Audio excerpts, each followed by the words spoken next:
నిజంగా దేవుడు ఆ బిడ్డను వాడుకుంటున్నాడు. హల్లెలూయా, గట్టిగా చెప్పాలి హల్లెలూయా, చేతులు ఎత్తాలి హల్లెలూయా, హల్లెలూయా.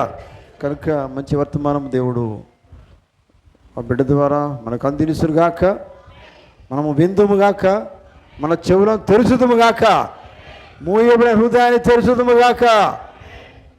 ఆమేన్. మరి ఈ సమయంలో డాక్టర్ సుధీర్ రాజు గారిని వేదిక మీదకి ఆహ్వానిస్తున్నాం చప్పట్లతో.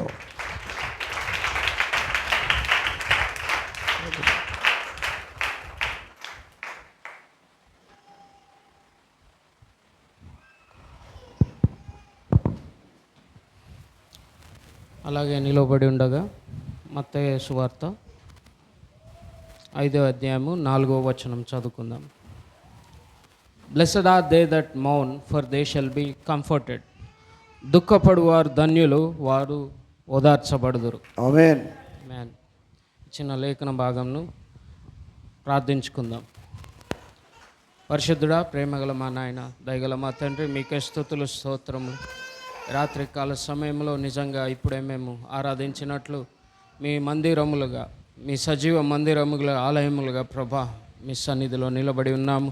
మీ పునరుద్ధాన శక్తిలో మీరు మా మధ్యలో ఉన్నారని నమ్ముచున్నాం నాయన. మాతో నాయన రొట్టె నుండి మీరు మాట్లాడి మీ నిత్య జీవపు మాటలను మాకు వినిపించండి. ఇదిగో నేను మార్గం నుండి తొలుగుతున్నాను నాయన. మీరు రంగం మీదకి దిగి వచ్చి మాట్లాడండి, ఎందుకంటే నా మాటలు వ్యర్థం ప్రభా, మనుషుని మాటలు విఫలమవుతాయి ప్రభా. మీ వాక్యము జీవింపజేస్తుంది నాయన. మీ వాక్యంలో నిత్య జీవం ఉంది నాయన. మాకు ప్రయోజనకరంగా ఈ ఆరాధన ఉండునట్లు మీ పరిశుద్ధాత్మ నాయకత్వానికి ప్రభా మేము అప్పజెప్పుకుంటున్నాము. మార్గమును సరళం చేయుచున్నాము. మీ ఆధిపత్యాన్ని ప్రభా మేము కోరుకుంటున్నాము. మమ్మల్ని మేము మీకు సమర్పించుకుంటున్నాము. మీ సర్వాధికారాన్ని నొప్పుకొనొచ్చు సమస్త మహిమ ఘనత ప్రభావాలు మీకు ఆరోపిస్తూ చిన్న ప్రార్థన ప్రభు యేసుక్రీస్తు నామంలో అడిగి వేడుకొంచున్నాను తండ్రి. ఆమేన్. కూర్చుందాం. హల్లెలూయా. Thank you Jesus. మరి మొట్టమొదటిగా ఈ అవకాశం ఇచ్చిన దైవజనులకు, మొదట ఆయన దైవజనుడు, తర్వాత మా బాబాయ్, సో ఆయన కృతజ్ఞతలు. మొదటిగా దేవాది దేవునికి ఈ అవకాశం ఇచ్చినందుకు ఆయనకే మహిమ ఘనత చెల్లిస్తున్నాను. డాక్టర్ అని అన్నారు, కానీ ఎవరి వృత్తిని దేవుడు, ఆ వృత్తిలోకి దేవుడు పిలుచుకున్నాడు, ఎంచుకున్నాడు. ఆ పిలుపుకి మనం నమ్మకంగా ఉండి సేవ చేసి ఆయనని ఘనపరచవలసి ఉంది. నేనేం గొప్పవాడిని కాదు. మీరే కృప ద్వారా రక్షించబడ్డారో, మీరే రక్తం ద్వారా, యేసు ప్రభు రక్తం ద్వారా మీరు రక్షించబడ్డారో, అదే రక్తంలో నేను కూడా కడగబడి రక్షించబడ్డాను. మీలో నేను సహోదరున్నే. ఈరోజు పొద్దున మనము ధ్యానించుకున్నట్టు దేవుడు ఒక ప్రమాణం ఎత్తుతున్నాడు. శత్రువు ప్రవాహము వలె, వరద వలె వచ్చినప్పుడు దేవుడు తన ప్రమాణమును ఎత్తుతున్నాడు. ఎవరు ఆ ప్రమాణం అంటే మీరు, నేను అయ్యున్నాము. దేవుని యొక్క సజీవమైన మందిరములు.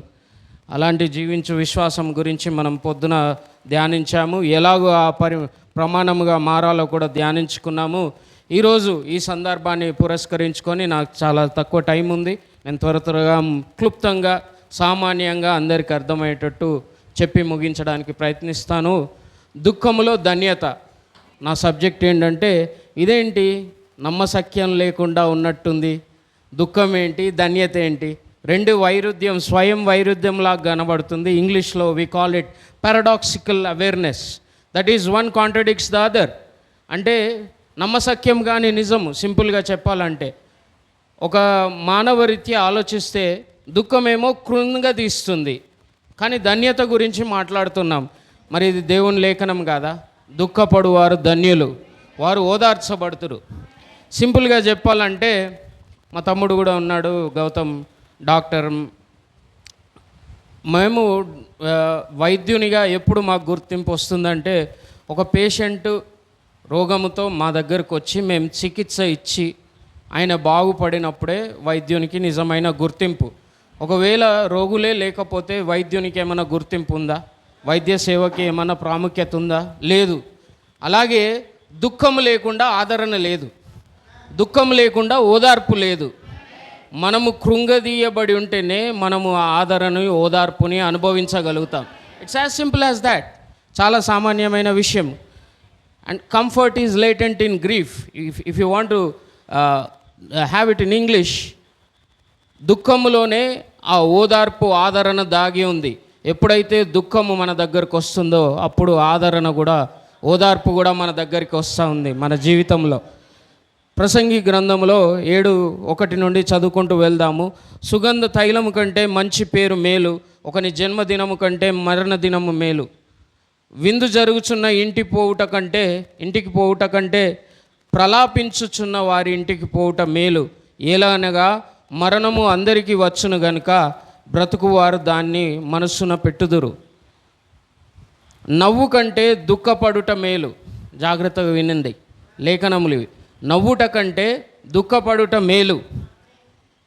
ఏలయనగా ఖిన్నమైన ముఖము హృదయమును గణపరచును. అంటే దుఃఖముతో, బాధతో ఉన్న ముఖము, sad countenance is better than happiness. ఇది లేఖనములు. Sorrow is better than laughter, for by the sadness of countenance the heart is made better. ఖిన్నమైన ముఖమును బట్టి హృదయము గణపరచబడుతుందంట. ఈరోజు హృదయం గణపరచబడాలంటే బాధ అనే లోయ గుండా మనం వెళ్ళవలసింది, దుఃఖం అనే లోయ గుండా మనం వెళ్ళవలసింది. జ్ఞానుల మనస్సు ప్రలాపించు వారి ఇంటి మీద నుండును, అయితే బుద్ధిహీనుల తలంపు సంతోషించే వారి మధ్య నుండును. సంతోషించే వారి మధ్యన బుద్ధిహీనుల తలంపు ఉంటుందంట. జ్ఞానుల మనస్సు మాత్రం ప్రలాపించు వారి పైన ఉంటుందని చెప్తున్నారు. నిజంగా దుఃఖపడువారు ధన్యులు. ఎందుకంటే ఇది ఎలాగ అమర్చబడిందంటే లేఖనములలో, దీనికి ముందు ఆత్మయందు దీనులైన వారు ధన్యులు, పరలోక రాజ్యమును వారు స్వతంత్రించుకుందరు. దీని తర్వాత వచనము, సాత్వికులు ధన్యులు, వారు భూలోకమును స్వతంత్రించుకుందరు. దాని తర్వాత నీతి విషయమై ఆకలి దప్పులు గల వారు ధన్యులు, వారు తృప్తిపరచబడుదురు. చూడండి దుఃఖము ఎలాగ అమర్చబడిందంటే వీరన్నిటి మధ్యలో అమర్చబడింది. దుఃఖం ఏం తీసుకొస్తుంది? ఆత్మయందు దీనత్వం తీసుకొస్తుంది. దుఃఖం ఏం తీసుకొస్తుంది? సాత్వికమును తీసుకొస్తుంది. దుఃఖం ఏం తీసుకొస్తుంది? ఒక ఖాళీని జీవితంలో అది సృష్టించి ఆకలి దప్పులు నీతి కొరకు కలుగజేస్తుంది. అప్పుడు మనం ధన్యులం అవుతాం. ఎందుకంటే మనం తృప్తిపరచబడతాం. దుఃఖం ద్వారా మనం ఆదరించబడతాం, ఓదార్చబడతాం. ఈరోజు అయ్యగారు చెప్పినట్లు ఎంత ధనికుడైనా, ఎన్ని ఆస్తులున్నా, ఎంత పెద్ద హోదాలున్నా, ఎంత మంచి ఉద్యోగాలు చేసినా దుఃఖం నుండి తప్పించుకున్న వారు ఎవరు లేరు. ఎందుకంటే మృత్యు అనేది ప్రతి ఇంటికి వచ్చే చుట్టము, ఖచ్చితంగా వస్తుంది. సో దాని నుండి తప్పించుకునేవారు ఎవరు లేరు. ఈరోజు ఎలాగూ మరణము ఖచ్చితమో అలాగే నరకము మరియు పరలోకం కూడా ఖచ్చితమైనది. లేఖనంలోనే చూసుకుందాం. నేను నా జ్ఞానం ఏం వాడను, పొద్దున నేను చెప్పినట్లు లేఖనంలో నుండే వాక్య వెలుగులోనే మీకు ఈ విషయాలను నేను చూపించాలని కోరుతున్నాను. లూకా సువార్త 16:25-26 చదువుకుందాం. అందుకు అబ్రహాము, కుమారుడా, నీవు నీ జీవితకాలమందు నీకు ఇష్టమైనట్టు సుఖం అనుభవించితివి, అలాగనే లాజరు కష్టమును అనుభవించి జ్ఞాపకం చేసుకొనుము. ఇప్పుడైతే వాడు ఇక సుఖమును అనుభవిస్తున్నాడు, నీవైతే బాధను అనుభవిస్తున్నాడు అని చెప్తారు. తర్వాత అంతేకాక ఇక్కడి నుండి మీ యొద్దకు దాటగోరు వారు దాటిపోజాలకుండునట్లు, అక్కడి వారు మా యొద్దకు దాటరాజాలకుండునట్లు మాకును మీకును మధ్య మహా అగాధము ఉంచబడి ఉన్నది. మహా అగాధం ఉంది. చూడండి ఎంత వాస్తవం అంటే, మరణము కానీ, నరకము కానీ, పరలోకం కానీ, పరలోకంలో ఉన్నవాళ్ళు నరకంలో ఉన్న వాళ్ళని చూస్తున్నారు, నరకంలో ఉన్నవారు పరలోకంలో ఉన్న వారిని చూస్తున్నారు. మనం చనిపోయిన తర్వాత ఏదో ఒక గమ్యానికి వెళ్ళవలసి ఉన్నాం. ఇంత ఖచ్చితమైన విషయము. 3 రకాల దుఃఖాలను మనం చూసుకోవచ్చు. నేను డాక్టర్ని కాబట్టి కొంచెం హ్యూమన్ యాంగిల్లో కూడా వెళ్తాను. సో లేఖనంలో మనం 2 కొరింథీ పత్రిక 7:10 చదువుకున్నప్పుడు, దైవ చిత్తానుసారమైన దుఃఖము రక్షణార్థమై మారు మనస్సును కలుగజేయును, ఆ మారు మనస్సు దుఃఖమును పుట్టించదు. అయితే లోక సంబంధమైన దుఃఖము మరణమును కలుగజేయును. 2 రకాల దుఃఖములు చూస్తున్నాము. ఒకటి లోక సంబంధమైన దుఃఖము, ఒకటి దైవ చిత్తానుసారమైన దుఃఖము, ఇంకోటి సహజమైన దుఃఖము. 3 రకాల దుఃఖాలు.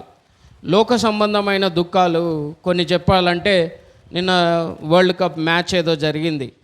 సో ఫలానా టీం గెలవాలి, ఫలానా టీం ఓడిపోవాలి, లేకపోతే మనకు అభిమాన ఉన్న వాళ్ళు గెలవాలి, లేకపోతే ఒకవేళ సినిమాలు చూసేవారు ఉంటారు లోకస్తులు, వారి సినిమా బాగా ఆడాలి, లేకపోతే కొన్ని ఆశలు ఉంటాయి మనం అభిమానించే వాళ్ళని.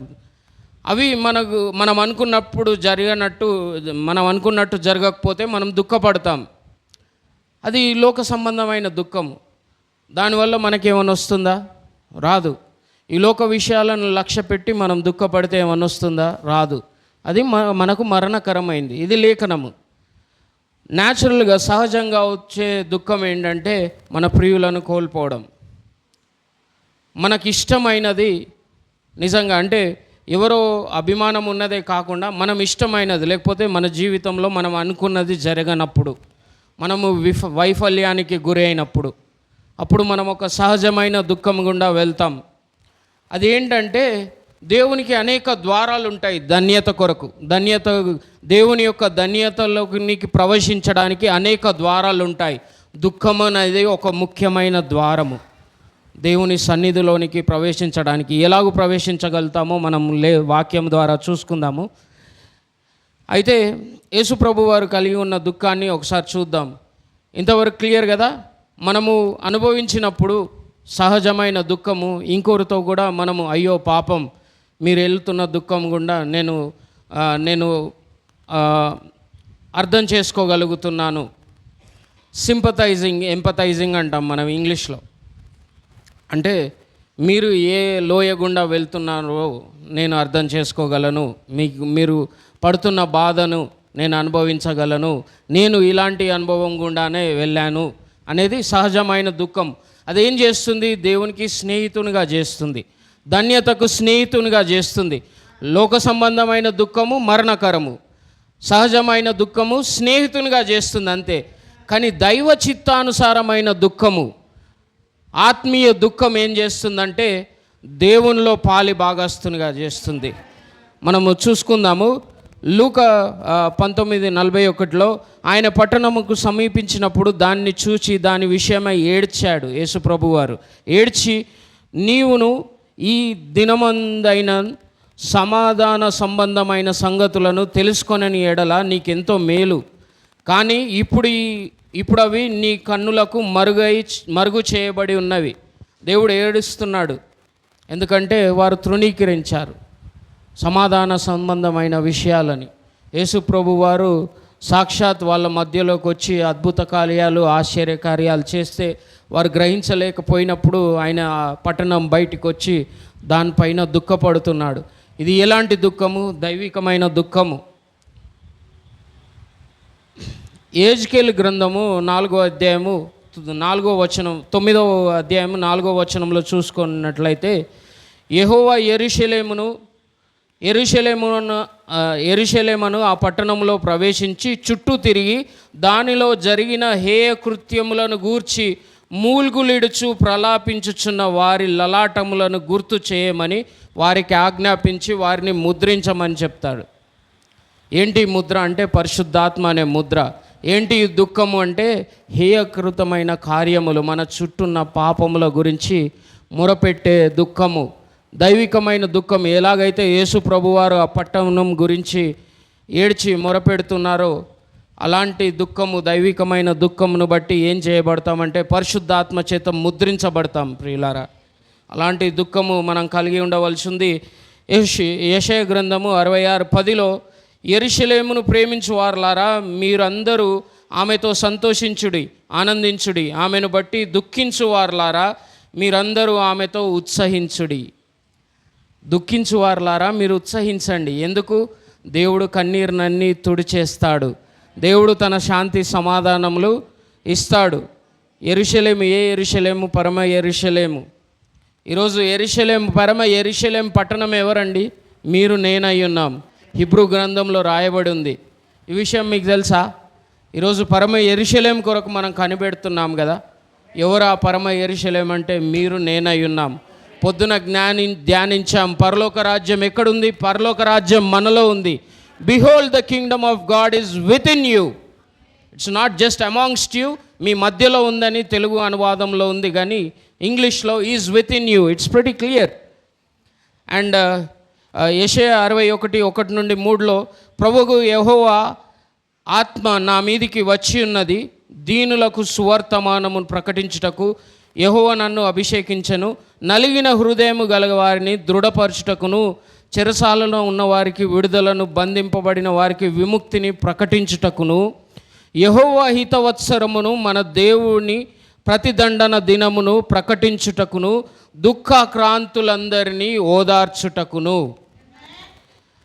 ఏం చేస్తుంది హితవత్సరము? ఈ సువర్తమానము దుఃఖాక్రాంతులకును ఓదార్చుటకు. సియోనులో దుఃఖించు వారికి వీరిని సియోనులో దుఃఖించేవారంటారు. వారికి ఏం చేస్తాడు దేవుడు?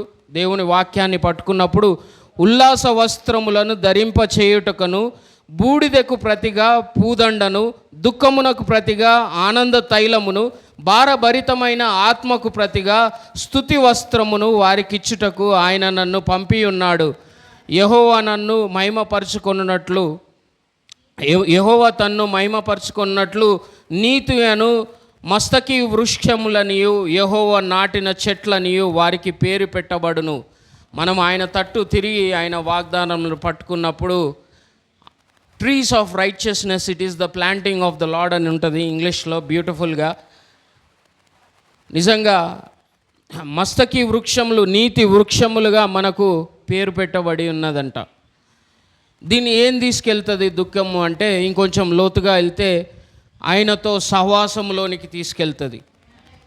లేఖనం చూసుకుందాం. ఫిలిప్పీయులకు రాసిన పత్రిక 3:10 ఏ విధము చేతనైనను మృతులలో నుండి నాకు పునరుద్ధానము కలుగవలెనని ఆయన మరణ విషయములో సమానుభవము గలవాడనై ఆయన పునరుద్ధాన బలమును ఎరుగు నిమిత్తమును మనము దుఃఖిస్తాము. మరణములో ఆయనతో పాలిభాగస్థులు అవ్వడానికి, ఆయన దుఃఖములో కూడా పాలిభాగస్థులు అవ్వడానికి, సహానుభవము కలిగి ఉండడానికి దేవుడు ఆయన పునరుద్ధాన శక్తిలో కూడా, ఎందుకంటే ఆయన మరణంలోనికి పాలిభాగస్థులైన వాళ్ళు ఆయన పునరుద్ధాన శక్తిలో కూడా పాలిభాగస్థులు అవుతారు. ఈరోజు ఏం చేసింది ఆ కార్యం అంటే కలువరి చేసింది. యెషయా 53:3 చూసుకున్నప్పుడు అతడు తృణీకరింపబడిన వాడును, ఆయన మనుషుల వలన విసర్జింపబడిన వాడును, వ్యసనక్రాంతుడుగాను, వ్యాధిని అనుభవించిన వాడుగాను, మనుషుల చూడనొల్లకూడని వాడుగాను ఉండెను. అతను తృణీకరింపబడిన వాడు గనుక మనము అతని ఎన్నిక చేయకపోతిమి. ఈరోజు మన దేవునికి దుఃఖం అంటే తెలుసా? ఖచ్చితంగా తెలుసు. ఇక్కడ లేఖనం ఏం చెప్తుందంటే, చూడనొల్లకపోయాను, ఎన్నిక చేయకపోయాను, వ్యసనాక్రాంతుడిగా, దుఃఖాక్రాంతుడిగా, తృణీకరింపబడిన వారి వలె ఆయన ఈ భూలోకం మీద జీవించారు. ప్రియులరా, ఒకటి మేధోపరంగా మనకు కనిపించిన, ఇంకోటి చాలా భావోద్రేకాలతో నిండిన విషయము ఏంటంటే ఓదార్చబడము, ఆదరించబడడం. మేధోపరంగా దుఃఖపడువారు ధన్యులు అని రాయబడి ఉంది, కానీ అది మేధోపరమైందే, అంటే letter. It's just intellectual, it's letter. But అనుభవం వరకు వచ్చే వరకు భావోద్రేకం, మీరు ఓదార్చబడుదురు, మీరు ఆదరించబడుదురు అని మనము కనుగొంటున్నాము. యెషయా 6:5 నేను అపవిత్రమైన పెదవులు గలవాడను, అపవిత్రమైన పెదవులు గల జనుల మధ్యను నివసించువాడను, నేను నశించి తిని రాజును సైన్యంలోకి అధిపతియగు యెహోవాను నేను కన్నులారా చూచి తిననుకొంటిని. ఏం చేస్తుంది దుఃఖం అంటే, ఆయన మనల్ని లక్ష్య పెట్టినట్లు మన స్థితిని మన జ్ఞాపకం చేస్తుంది. అలాంటి స్థితి పైన దుఃఖపడిన వారికి దేవుడు నిజంగా ఈ దుఃఖమును ఒక మార్గమున చేశాడు. ఇది గమ్యం కాదు, దుఃఖం అనేది గమ్యం కాదు, కానీ దుఃఖం అనేది ఒక మార్గము, దుఃఖం అనేది ఒక ద్వారము. దేనికి? దేవుని యొక్క ధన్యతలోనికి ప్రవేశించడానికి. ఏం చేస్తుంది? ఆత్మయందు దీనత్వము, ఆత్మయందు పేదరికము. ఎంత అంటే, అయ్యో నేను అపవిత్రమైన పెదవులు గలవాడను, అపవిత్రమైన జనముల మధ్యలో నివసిస్తున్నాను, దేవా నీవు పరిశుద్ధుడవు అనే గ్రహింపులోనికి మనం తీసుకొని వస్తుంది. దుఃఖము ద్వారా మరి ధన్యత ఏంటి, బహుమానములు ఏమైనా ఉన్నాయంటే చూసుకుంటే యెషయా 66:2లో అవన్నీ నా కృత్యములు అవి నా వలన కలిగినవి యెహోవా సెలవిచ్చుచున్నాడు. ఎవడు దీనుడై నలిగిన హృదయము గలవాడై నా మాట విని వణుకుచుండునో వానినే నేను దృష్టించుచున్నాను. ఎవరైతే దుఃఖము కలిగి ఉంటారో ప్రియులారా, విరిగి నలిగిన హృదయములు కలిగి ఉంటారో వారిని దేవుడు లక్ష్య పెట్టుచున్నాడు. ఆయనలో దేవుని భయభక్తులు దేవుడు పుట్టిస్తున్నాడు. దేవుని వాక్యముకు, దేవుని కట్టడలకు వారు వణుకుచున్నారు. ఇది దేవుని లేఖనములు, నేను నా సొంత లేఖనములు ఏం చెప్పట్లేదు. ఇంకా వచ్చే బహుమానములు నేను చెప్తాను. కీర్తనలు 126:5-6 కన్నీళ్లు విడుచుచు విత్తువారు సంతోషగానముతో పంట కోసెదరు. పిడికెడు విత్తనములు చేత పట్టుకొని ఏడ్చుచు పోవు విత్తువాడు సంతోషగానము చేయుచు పనలను మోసుకొని పోవచ్చును. ఆమేన్. కన్నీరు ఈరోజు కన్నీటితో విత్తిన వాడిని దేవుడు సంతోషగానంతో దేవుడు బహుమానం ఇస్తానంటున్నాడు. పిడికెడు విత్తనాలు నువ్వు ఏడ్చుచు దేవుని యందు దుఃఖించుచు నువ్వు విత్తుతావా, పనులను కోసుకొని వెళ్తావు అంటున్నాడు. ఈరోజు ఏం చేస్తున్నాము? మన కన్నీటిని, ఇంకో బ్యూటిఫుల్ వచనం ఉంది కీర్తనలు 56:8లో నా సంచారములను నీవు లెక్కించి ఉన్నావు, నా కన్నీళ్ళు నీ బుడ్డిలో నుంచబడి ఉన్నవి, అవి నీ కవిలిలో కనబడును కదా. దేవుడు మన ప్రతి కన్నీటిని తన బుడ్డిలో దాచుకుంటున్నాడు.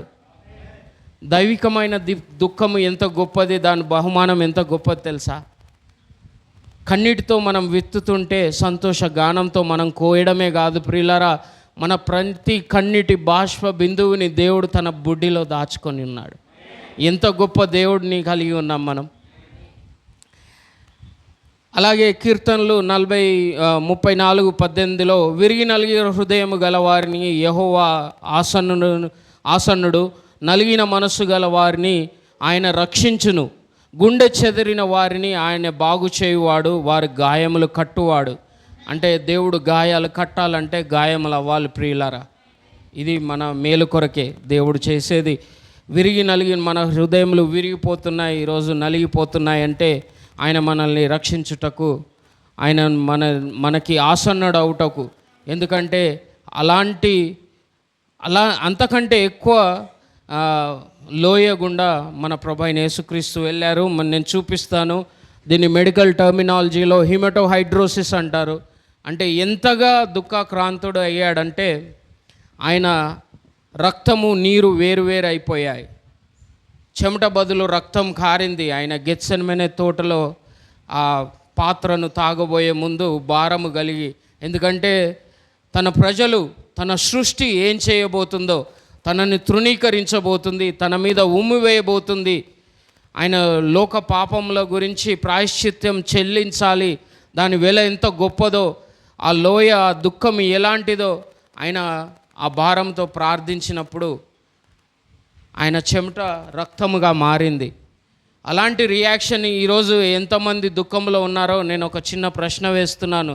అలాంటి దుఃఖం ఎవరైనా అనుభవించారా? మీ రక్తము నీళ్లు వేరయ్యేంత దుఃఖము లేదు.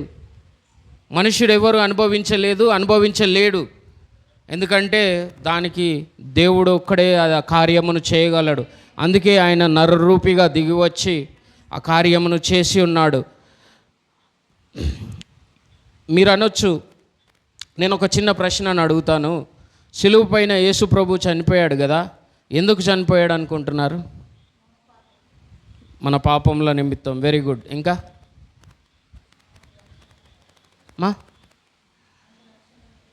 మనకు రక్షణ ఇవ్వడానికి. ఇంకా సిలువ పైన మన స్థానంలో ఆయన మరణించాడు. ఓకే, సిలువ పైన యేసు ప్రభు వారు ఎందుకు చనిపోయారు అమ్మా?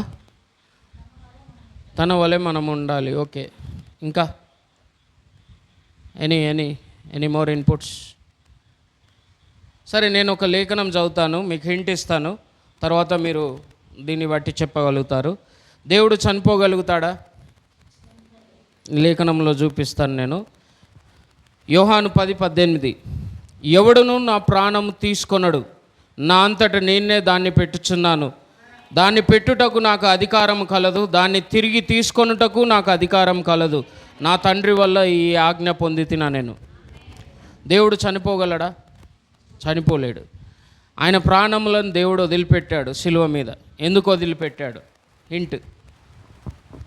ఈ లేఖనం చూసాం కదా, దేవుడు తన ప్రాణాన్ని స్వకీయంగా తనే పెట్టాడు. ఇదిగో తండ్రి, నా ఆత్మను నీ చేతికి అప్పచెప్పుచున్నానన్నాడు. సొంతగా ఆయన అప్పచెప్పాడు. దేవుణ్ణి చంపే వాళ్ళు ఎవరు లేరు.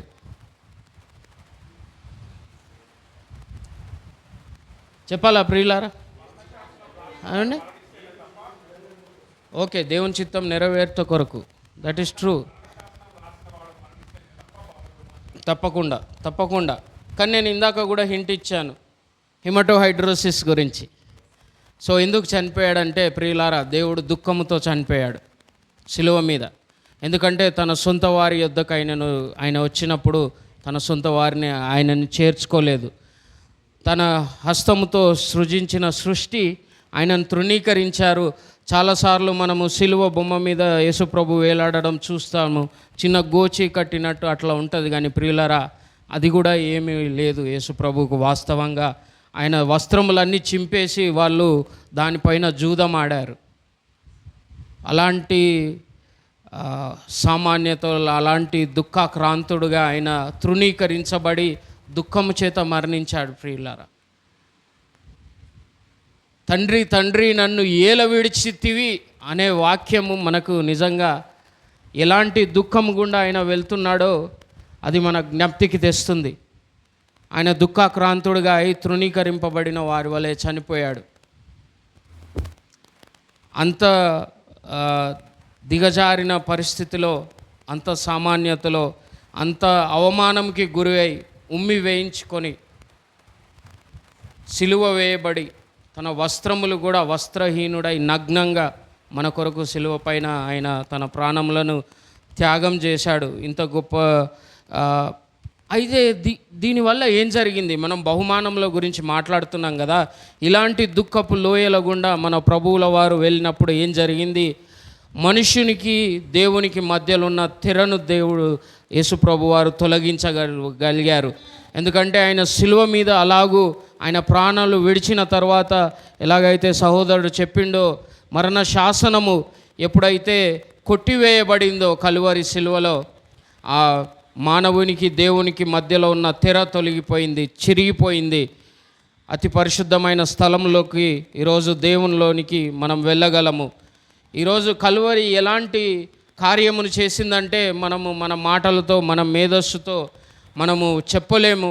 కానీ బ్రదర్ సుధీర్, మీరు ఒక 4 మాటల్లో చెప్పగలుగుతారా దేవుని ప్రేమను, దేవుడు ఎంత ధన్యతను పొందుకున్నాడు దుఃఖం ద్వారా అంటే? నేను చెప్పగలుగుతాను. జీవించుచు ఆయన మనల్ని ప్రేమించాడు, మరణిస్తూ ఆయన మనకు రక్షణ నుంచి వెళ్ళాడు, పాతి పెట్టబడుచు ఆయన మన పాపాలను మరుపు అనే సముద్రంలో పాతి పెట్టేశాడు, పునరుద్ధానుడై మనకు నిత్య జీవమునిచ్చాడు. ఆయనతో పాలి భాగస్తులుగా ఆయనను చేసుకోవడానికి, మనము ఆయన స్వాస్థ్యానికి, పరలోక రాజ్యంలో ఉన్న సకల ఐశ్వర్యములకు, సకల ఆశీర్వాదాలకు మనల్ని పాలి భాగస్తులుగా చేసుకోవడానికి 4 ముక్కల్లో ప్రియులారా, జీవించుచు ఆయనను మనల్ని ప్రేమించాడు, మరణించుచు ఆయన మనల్ని రక్షించుకున్నాడు, పాతిపెట్టబడుచు మరుపు అనే సముద్రంలో మన పాపాలను పాతిపెట్టి పునరుద్ధానుడై మనకు నిత్య జీవమునిచ్చాడు. మీరు అనొచ్చు, నేను కలువరి యొద్ద నిలబడి ఉండాలని కోరుతున్నాను సహోదరుడా అంటే, మనము కలువరి కంటే మంచి స్థలంలోనే ఈరోజు ఉన్నాము.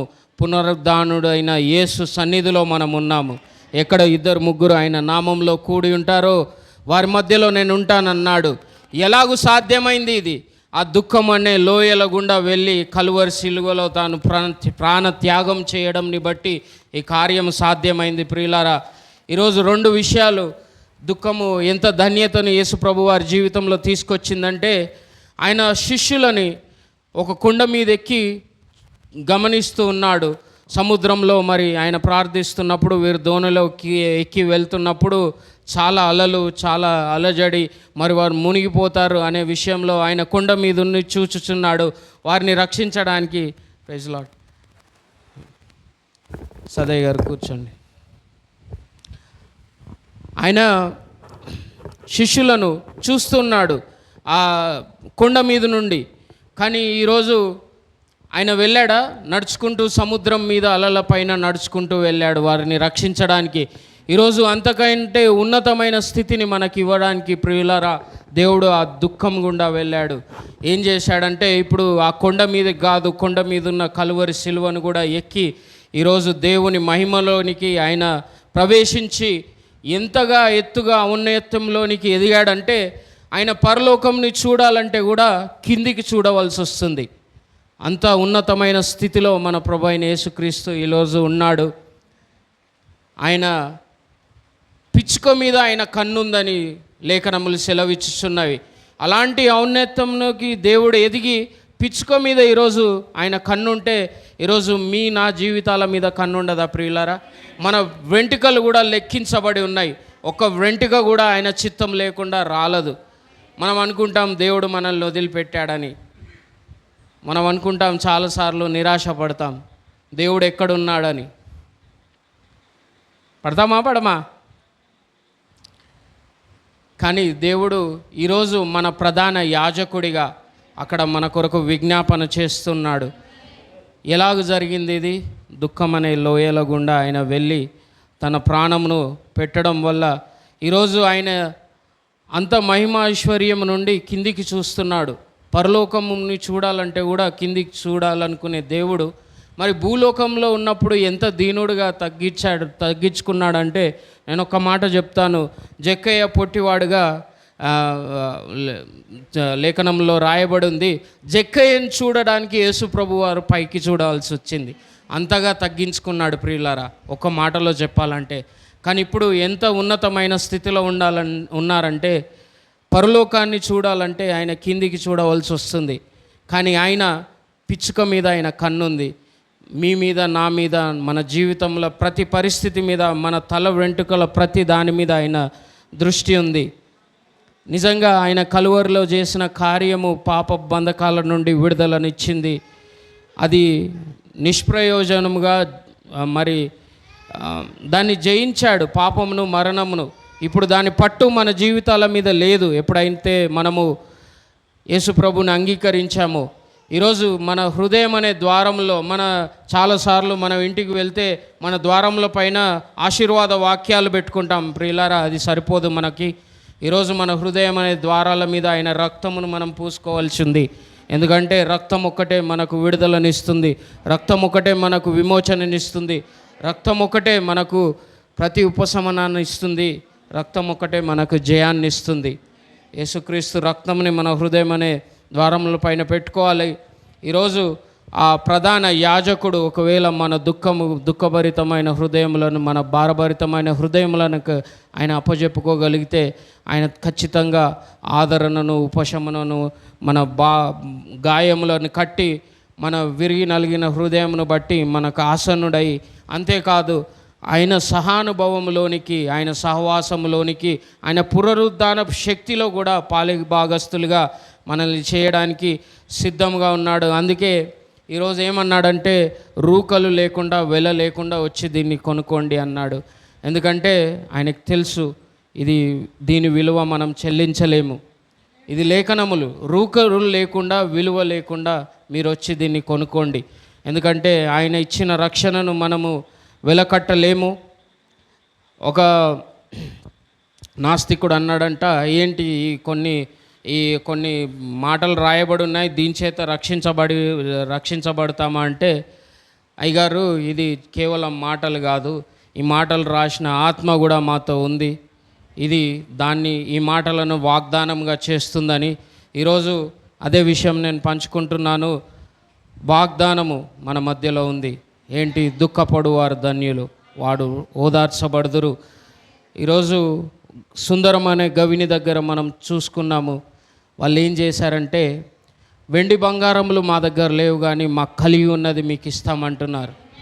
ఈరోజు దుఃఖం అనే లోయల గుండా ఇక్కడున్న ఖచ్చితంగా ప్రతి ఒక్క మనిషి వెళ్ళి ఉన్నాడు. నేను నమ్మను ఎవరు వెళ్ళలేదంటే. తృణీకరణ గురించి ఖచ్చితంగా ప్రతి ఒక్కరు వెళ్ళి ఉన్నారు. బాధ గురించి ఖచ్చితంగా ప్రతి ఒక్కరు వెళ్ళి ఉన్నారు. దాన్ని బట్టి ఏం పొందుకున్నారంటే మనం ఆదరణే కాదు, ఆదరణకర్తను పొందుకోవాలి. సహజంగా మనం ఆదరణ కొరకు, ఉపశమనం కొరకు చాలాసార్లు తాత్కాలికమైన ఉపశమనాల కొరకు మనము చూస్తుంటాం. ప్రియులారా, ముగింపులో నేను ఒక మాట చెప్పి ముగిస్తాను. చాలా లోతైన విషయాలు ఉన్నాయి, చాలా విషయాలు ఉన్నాయి. కానీ అయ్యగారిని నేను, దైవజనుని నేను గౌరవించాలి. ఆల్రెడీ లేట్గా నాకు ఇచ్చారు కాబట్టి నేను ఇంకా 5 నిమిషాల ముందే మీకు అప్పచెప్తాను. అయ్యగారు నేను చెప్పాలనుకున్నది చెప్పి ఈరోజు ఒక ప్రత్యామ్నాయము, ఎందుకంటే దుఃఖకరమైన సమయము, చాలా క్లిష్టమైన పరిస్థితి. ఈధర్ మనం దేవునికి దగ్గరన్నా అవుతాము, దూరమన్నా వెళ్ళిపోతాము. సో ప్రత్యామ్నాయాలను పట్టుకొని వస్తారు. ఫస్ట్ ప్రత్యామ్నాయాన్ని పట్టుకొని వచ్చేది ఎవరు? సాతాను వాడు.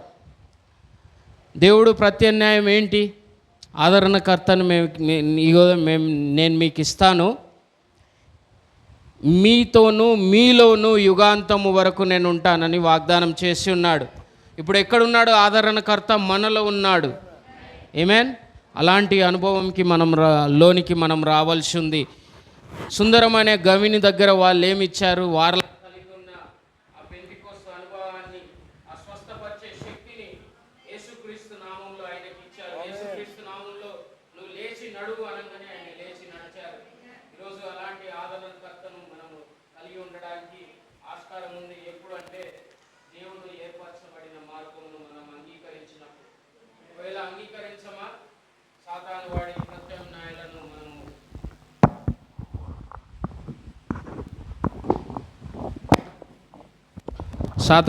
ప్రత్యామ్నాయాలను మనము అంగీకరిస్తామా? అవి తాత్కాలికము, అవి మరణకరము. నిజంగా చిన్న ఉదాహరణ చెప్పండి బ్రదర్, మీరు సింపుల్గా చెప్తానన్నారు కదా, మాకు గుర్తుండేటట్టు చెప్పండి అంటే, ఒక తల్లి, ఇక్కడ తల్లులు ఉన్నారు, పిల్లలు ఉంటారు, వారికి చిన్నపిల్లలు ఏడ్చినప్పుడు లేకపోతే ఏదన్నా రోగము, జ్వరం వచ్చినప్పుడు తల్లిదండ్రులు ఏం చేస్తారు? వారిని ఆదరించాలని, బుజ్జగించాలని వారిని తీసుకొని వారి కౌగిట్లో పెట్టుకుంటారా? అప్పుడు చిన్నపిల్లలు, నిజంగా నా కూతురు ఉంది సంవత్సరము, ఆమెకి ఈ మధ్యలోనే చాలా నల్లతగా ఉంది, జ్వరం వచ్చింది, నేను పట్టుకొని ఎంత తిరిగినా కాసేపటి వరకే ఊరుకుంటుంది, కానీ మళ్ళీ ఏడవడం స్టార్ట్ చేస్తుంది. లాస్ట్కి వాళ్ళ మమ్మీ ఇటు ఇవ్వండి నాకని తీసుకొని పట్టుకోగానే వెంటనే ఏడుపు ఆపేసింది. ఎందుకు? తల్లి యొక్క ప్రేమ అలాంటిది, తల్లి యొక్క ఒడి యొక్క వేడి, ఆ ఆదరణ అలాంటిది.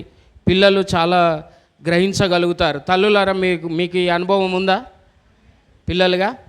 పిల్లల్ని మీరు ఓదార్చేటప్పుడు, వారికి బాగలేనప్పుడు ఆదరించేటప్పుడు, ఈరోజు నేను అంటున్నాను, సంఘమే దేవుని యొక్క జీవమై ఉంది. ఆమేన్. ఈ భూమి మీద అండ్ సంఘాన్ని ఆదరించడానికి దేవుడు సిద్ధంగా ఉన్నాడు. ఒకవేళ దేవుని ప్రేమను మనం తృణీకరించినట్లయితే, ఎలాగైతే ఆ శిశువు, ఒకవేళ మా మమ్మీ వచ్చి, నాన్న ఏమైందిరా నీకు బాగాలేదా, నువ్వు ఇది తింటావా అది తింటావా అని బుదగరిచ్చి, ప్లీజ్ బేటా ఇంపు చేసుకొని ఏదో ఒకటి తిను అన్నప్పుడు, మమ్మీ నాకు వద్దు నీ ప్రేమ, అవసరం లేదు ఎల్లు అని నేను ఇలా కసురుకొని తృణీకరించినప్పుడు, అది ఆమె ప్రేమ మీద ఉమ్మివేసినట్టు. ప్రియులారా, ఇది కఠినంగా ఉంది కానీ ఇది జరిగే నిజము. ఎప్పుడైతే మనం దుఃఖంలో ఉంటామో, దేవుని ఆదరణను, దేవుని ఓదార్పును మనం తృణీకరిస్తామో, దేవుని మీద మనం ఉమ్మివేస్తున్నాం. మన ఉపశమనములు, తాత్కాలిక ఉపశమనంలోకి మనం వెళ్తున్నాము, దాంట్లో పట్టబడుతున్నాము. అవి మరణకరమైనవి. ఎలాగూ అంటే, సింపుల్గా చెప్పాలంటే, దేవుడు మన గురించి చింతించుచున్నాడు, కానీ మనం ఆయన తట్టు తిరుగుతున్నామా? దుఃఖంలో ఉన్న ఎలాగూ ఆదరణకర్త మనలోకి వస్తాడో కూడా నేను చెప్పాలనుకుంటున్నాడు. క్లియోపా మరి తన సహోదరుడు ఎప్పుడైతే యేసు వారితో నడుస్తున్నారో, వాక్యం ద్వారా ఆయన వారికి బయలుపరుచుకుంటున్నాడు, కానీ వారు గుర్తించలేకపోయారు. కానీ ఒకానొక సమయం వచ్చింది, సాయంకాల సమయంలో వారు అన్నారు, దినమంతా గడిచిపోయింది, అయ్యా మీరు మాతో వచ్చి సహవాసం చేయండి అని బలవంత పెట్టగా ఆయన వారితో వెళ్ళి సహవాసం చేసి ఆ రొట్టెను విరిచినప్పుడు వారు మనోనేత్రములు తెరవబడినాయి. ఈరోజు ప్రియులరా, మన జీవితం అనే రోజు కూడా గడిచిపోతూ ఉంది. సాయంకాలం యొద్దకు మనం వచ్చి ఉన్నాము.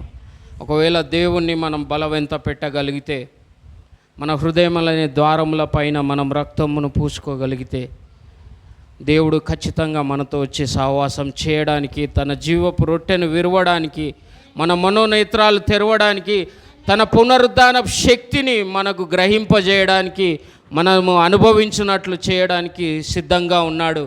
ఈరోజు దుఃఖంలో గొప్ప ధన్యత దాగి ఉంది. యేసు ప్రభు వారు ఎలాంటి ధన్యతను అనుభవించారో మనం కూడా అనుభవించవచ్చు. ఈ దుఃఖం అనేది కేవలం ఒక ద్వారమే, దుఃఖం అనేది కేవలం ఒక మార్గమే దేనిలోకి, ఆయన ధన్యతలోనికి నడిపించడానికి. మరొకసారి చెప్తున్నాను, దుఃఖపడు వారు ధన్యులు, వారు ఓదార్చబడుదురు. నిజమైన విశ్వాసులు ఆయన ఏర్పరచబడిన మార్గమును అంగీకరించినప్పుడు కేవలం ఓదార్చబడరు, ఆదరించబడరే కానీ ఆదరణకర్తను వారు కలిగి ఉంటారు. ఎందుకంటే దేవుడు వాగ్దానం చేసి ఉన్నాడు, నేను మీతోనూ మీలోనూ యుగాంతము వరకు ఉంటానని. ఇది దేవుని వాగ్దానం ప్రియులారా. దీన్ని పట్టుకొని మనము ధైర్యముగా ఆదరణ కరి ముందుకు సాగుదాము. ఈ కొద్ది మాటలు దేవుడు దీవించునుగాక. ఈ సమయం ఇచ్చిన దైవజనులకు కృతజ్ఞతలు.